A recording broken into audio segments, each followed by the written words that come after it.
Tom Perriello is the new US Envoy for Sudan, and he's joining us live now from Washington, D.C. Sir, until now, the US and Saudi-led efforts to find a negotiated solution to the conflict in Sudan have not worked. What do you think it's going to take, as you survey this, starting this position, what do you think it's going to take to end the fighting? Well, what is required urgently is those in a position to stop the fighting need to do it and need to do it now. That includes the generals and leadership on both sides of this conflict, as well as any outside actors that are fueling, funding, or arming those sides. We are talking about millions and millions of human beings who are in harm's way. They deserve the dignity of human security and respect. We need the guns to be silenced and the humanitarian aid to be delivered, and all of those, inside Sudan and out, in a position to make that happen, need to do so now. But so that's a statement of intent, and I think everybody, almost everybody, would agree with you that the two sides need to stop fighting, but they just haven't so far.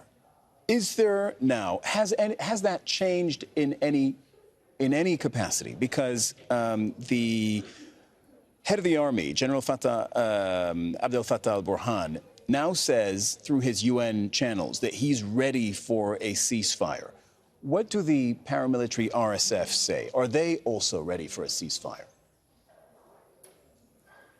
Well, what we need to see is action and not just statements. There are some promising indications that we could resume inclusive talks soon. We need that to happen with immediacy. And what we need to see is the action. We need to see both sides committed to and showing up at peace talks. We need to see both sides ensuring that border access is open for all humanitarian access. And we need to ensure that there is a commitment to a handover back to an inclusive civilian government, which is what the people of Sudan have wanted and deserved for many years.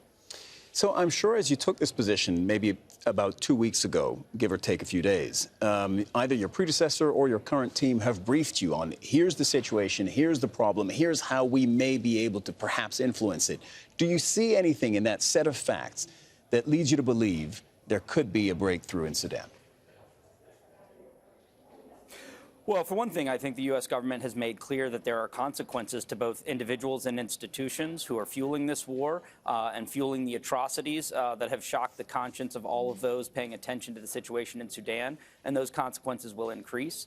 We also know for all of those across the region that the costs of a expanded conflict and even a failed state, the possibility of an acute famine, is not only morally wrong, but is something that has massive implications for a region that has already got much fragility in it. So we believe that all of those in the region need to understand this to be a much greater priority than it has been, much greater sense of urgency. And we believe that those conditions are driving people to the peace talks in a way that can produce the kind of outcome that people of Sudan deserve.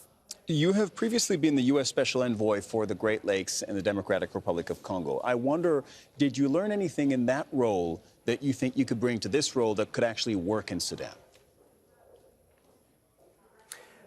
You know, in the role in the African Great Lakes and elsewhere, one thing I've learned is listen to women. The more women are included in the peace process and in the political process, you tend to get much better outcomes. It's also important to be hearing from youth and the generation that has so much at stake in the future.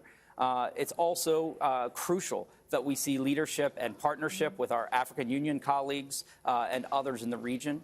But what I think we saw in that situation was one where many people thought that there was no path to a peaceful democratic transition in the DRC. And that kind of cynicism and fatalism itself can be part of a self-fulfilling prophecy. But the people of Congo were clear. They wanted the Constitution respected. They wanted their future. I think we see that now, and each situation is different, but in the conditions in Sudan, what we need to see is leadership from the actors in a position to make a difference. The world is watching, the people of Sudan are watching, and I believe there is a path forward to a just peace here in the near future, but it is going to require leadership from those in a position to make a difference. All right, Tom Perriello, new U.S. Envoy for Sudan, thank you very much for joining us on Al Jazeera this hour.